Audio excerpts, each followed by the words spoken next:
Peter. Our second last vendor to read tonight is Garvin Snider, who is originally from Ottawa and came out to BC in 2002. And since that time, he's worked as a security guard and also as a member of the St. John Ambulance Brigade. And he's been selling Megaphone since its very beginning as Megaphone. And before that, he sold a street newspaper called Street Corner, which is the street newspaper that predated Megaphone. And he's been one of our very long-time vendors. So please welcome Garvin. I want to thank all of you for coming out tonight. This is really wonderful. It's good to see what a great turnout we have this evening. Maybe I will sit down. I'll join you in sitting. Yeah, what a small world it is. What an amazingly small world. Stefan is from St. Agathe. My first wife was from, Stefan's from St. Hyacinthe. And my wife was from St. Agathe. So what a wonderful small world. So, I experienced homelessness 3 years ago after participating in the Occupy at the gallery in downtown Vancouver. I lost my long-time stable housing, but I'm a former military. I was in the Canadian Navy for 4.5 years. Through the Veterans Homeless Outreach Program, I was able now to have a better living situation at Veterans Manor, which is in the downtown east side. And again, I'm thankful to the Veterans Affairs for giving me that opportunity. I wanted to read you a piece that I had submitted in Michael's writing workshop. And so I will begin. What is home? If home is where you hang your hat, or where your heart truly is, to have homeostasis on the homestead, or abide amicably in one's own abode. All these rang true for me when I moved from Ottawa, Canada's capital and my hometown, to Vancouver in 2002. The Snider side of my family settled in the Ottawa Valley region in 1723, pre-Confederation, which we know is the 150th anniversary coming up, which was 1867. I have discovered that both cities share many common themes and similarities, mainly civic and urban planning-wise. There are many parallels in the design and layout of the streets. Both cities were rebuilt after suffering major fires, lumber being the main industries, and to connect the Transcontinental Railroad across Canada, from Parliament Hill to the Pacific Ocean. The downtown cores hold numerous examples of heritage buildings featuring architecture from that era. Ottawa was not Canada's first capital. That honor goes to Kingston, Ontario, Kingston on Lake Ontario.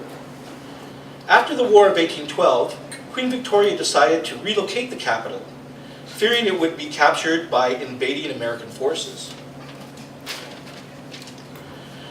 The geographical center of what was considered Canada was chosen, originally a logging town located inland on the border between Upper and Lower Canadas, now Ontario and Quebec, and would be linked to the old capital by a network of waterways. The new capital was called Bytown, after Colonel By, the engineering officer who completed the task, but was later renamed Ottawa in reference to the Odawa First Nations people, which again is the other side of my family. My first year in Vancouver, I lived at the old YMCA on Burrard and Nelson Street, which has now been rebuilt. As I walked around getting to know the heart of the downtown Vancouver proper, I would make my way from Robson to Granville, turning eastward onto Pender or sometimes on Hastings streets, cutting through Victory Square past Cambie, heading further east towards Main Street in Chinatown, then doubling back through the downtown east side, passing Pigeon Park via Carroll Streets, west on Water Street and up along Gastown, all very reminiscent of landmarks found in Ottawa, historic downtown area. Rideau and Elgin Streets, the Byward Market, the Spark Street Mall, Bank Street Promenade, including Snider Plaza, Somerset Street, which is Chinatown. That feeling of familiarity, that sense of deja vu, that you've been in a place well before. I instinctively and without hesitation know which direction to go. The ease and comfort I've felt in moving about both cities, knowing with confidence my bearings are firmly rooted in our nation's history. Rarely, if ever, have I found myself lost in either cities. And I am so thankful now to have at least two places I can consider home in my native homeland.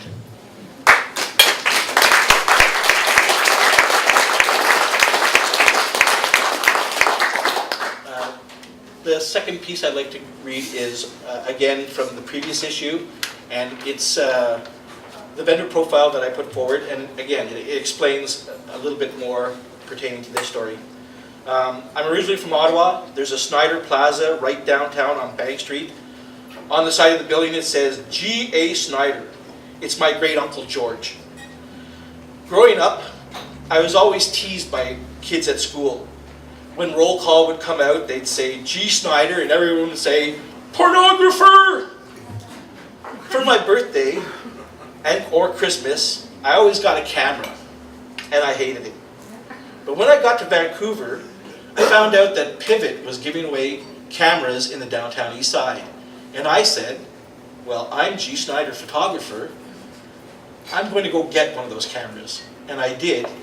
And I had one of my photos in the top 40 that year. And I was one of the winners in the first Hope in Shadows photography contest in 2002. I started selling the calendars right after that. I was selling Street Corner, which is the Megaphone's predecessor, in 2007, and was contacted by Sean Condon and working with Monty Paulson from the Tyee because they wanted to change the paper to something better. So I came on board with Megaphone then. Megaphone operates on a street newspaper model that's well received in many other places around the world and here in Canada. It is something I believe in. It's giving me and other people the opportunity to make some income and change our lives without having to resort to demeaning or self-worth crushing ways. I ended up in the downtown east side after being stuck here in Vancouver. I was originally supposed to be working in Victoria. In 2001-2002, the cities of Victoria and Esquimalt were going to amalgamate their first aid and fire services. I have my first responders license and I taught with First Aid St. John's Brigade. I was part of the St. John Ambulance Brigade for 7 years and had worked in Ottawa with the Ottawa Lynx Baseball Club. And I decided to come out here and work for both of those, for the City of Esquimalt and for the new baseball club, which was the Victoria Capitals. But when I got out here in 2002, the Victoria Capitals Baseball Club folded within its first season, and the cities of Esquimalt and Victoria decided not to go ahead and amalgamate their services. So I ended up in Vancouver. I lived at the YMCA on Burrard Street for the first year, and then because you could only stay there a certain amount of time, I had to relocate. So I ended up in the downtown east side. I started working the Vancouver Canadians Baseball Club part-time and working for different security companies part-time. And I started getting involved with the anti-Olympic movement. And then in 2007, after I spray painted the Olympic clock, I couldn't get regular work employment through security or any other work due to my anti-Olympic affiliations. So that's when I started depending more on Hope in Shadows and the street paper sales to be able to make ends meet. My job has helped me support my travel back home. Recently, I made my 6th annual trip back to Ottawa. This trip was particularly wonderful. I went the entire month of May. It was Mother's Day, so I got a chance to visit my mom's gravesite.